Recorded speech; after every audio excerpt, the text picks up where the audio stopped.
முடியுமா? நாராயண மக முருகா முருகா முருகா முருகான்னு சொல்லி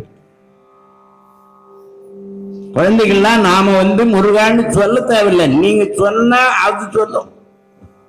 நம்ம சொல்லி கொடுக்க தேவையில்லை.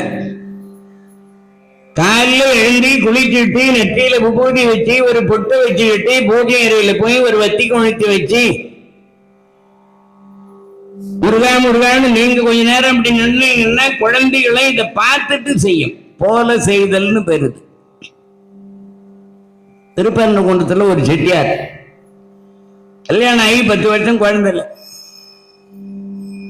முருகப்பெருமானை வேண்டிக்கிட்டு முருகன் அருளாலே அவருக்கு நம்ம செட்டியார் மனைவிக்கு குழந்தை பிறந்து பெண் குழந்தையா பிறந்துடுச்சு. ஆண் குழந்தையா பிறந்த முருகன் பேர் வைக்கலான்னு இருந்தார். பெண்ணா பிறந்ததுனால முருகாம்பிகை அப்படின்னு பேர் வச்சார். முருகாம்பிகை ரொம்ப அழகான பேர்.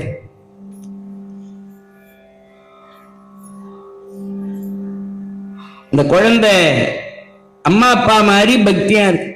3 வயசுலயே முருகா முருகான்னு சொல்லும். யாருன்னா வீட்டுக்கு வந்தா வாங்க முருகா, உட்காருங்க முருகா, சாப்பிடுங்க முருகா, என்ன கூப்பிட்டாங்கன்னா என்ன முருகா கூப்பிட்டீங்களா? இந்த முருகா முருகான்ற வார்த்தை பழகி போச்சு. நாம சொல்லி சொல்லி பழகிட்டோம்னா நாம மறந்தாலும் நாக்கு மறக்காது. மந்திரங்களை நாம உச்சரிச்சுக்கிட்டே இருந்தோம்னா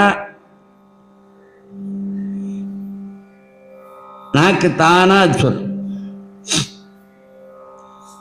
அம்மா கூப்பிடுவாங்க முருகாம்பிகை. என்ன முருகா? அம்மாவை அம்மான்னு சொல்ல.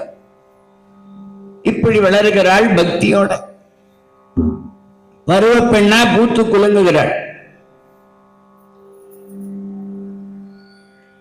மதுரையிலிருந்து ஒரு வரன் இந்த பெண்ணுக்கு கல்யாணம் பண்றாங்க. முழு மூட பெண்ணுக்கு கணவன் அமையிறது இப்படி எல்லாம் அமைது பாருங்க. அம்மா அறிவான பெண்ணுக்கு ஒரு மூடன் படிப்பறிவு இல்லாத ஜடம் அவனுக்கு போய் மனைவி வச்சு கல்லானாலும் கணவன் புல்லானாலும் புருஷன் கல்லானாலும்